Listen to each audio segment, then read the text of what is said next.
dagaalo qaraar oo sababay dhimasho iyo dhaawac ayaa ka soconaya deegaanka Daynuunay ee gobolka Bay. Ciidankii dowladda oo garabsanaya kuwii la magac baxay badbaadada Koonfur Galbeed oo saacadihii ugu dambeeyay ku sii ruqaansanaya Baydhabo ayaa waxa ay weerar dhabagal ah oo xoogan kala kulmeen kooxda Al-Shabaab. Dagaal qaraar ayaana halkaasi ka soconaya kaas oo qaatay dhowr saacadood. Waxaa la isku adeegsanayaa hubka noocyadiisa kala duwan iyada oo la maqlayo dhawaqa hub culculus iyo kuwa fudfudud. Xogo aynu helnay ayaa sheegaya in dagaalka uu sababay dhimasho iyo dhaawac soo kala gaaray labada dhinac.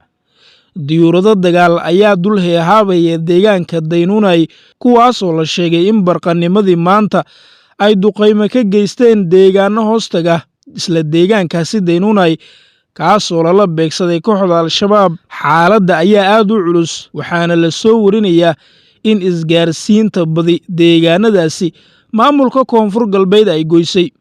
Daynuunay waa halka ugu weyn saldhigga ee ay kooxda Al-Shabaab ku leeyihiin gobolka Bay. Ciidankan oo ku sii wajahan magaalada Baydhabo ayaa waxa ay dhaawac ku tahay in ay dagaal culus la galaan kooxda Al-Shabaab, balse waxaa jira warar sheegaya in ciidamada dowladda ay gacanta ku dhigeen deegaanka Daynuunay ee gobolka Bay isla markaasina ay jibiyeen kooxdii Al-Shabaab ee weerarka dhabagalka ah ku soo qaaday. Xaaladda guud ee Koonfur Galbeed ayaa isha lagu wada hayaa iyada oo saraakiil kala duwan oo ciidamadaasi hogaaminaya ay guulo waaweyn ka sheeganayaan dagaalka kooxda Al-Shabaab ee dhabagalka ah ay la galeen maamulka uu hogaamiyo madaxweyne Cabdulcasiis Laftagareen ee shalay isku caano shubay ayaa u diyaar garoobay in iyaga dhankoodana ay dagaal qaraar la galaan ciidanka dowladda ee garabsanaya maleeshiyaadka la magac baxay badbaadada Koonfur Galbeed. Barakac xoogan ayaa laga soo warinayaa Baydhabo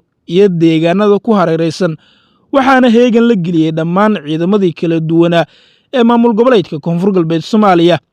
Haddaba wax walba ee ka soo kordha dagaalada Koonfur Galbeed iyo deegaanada ku hareeraysan magaalada Baydhabo halkan ayaan si dhow idinkula wadaagi doonaa.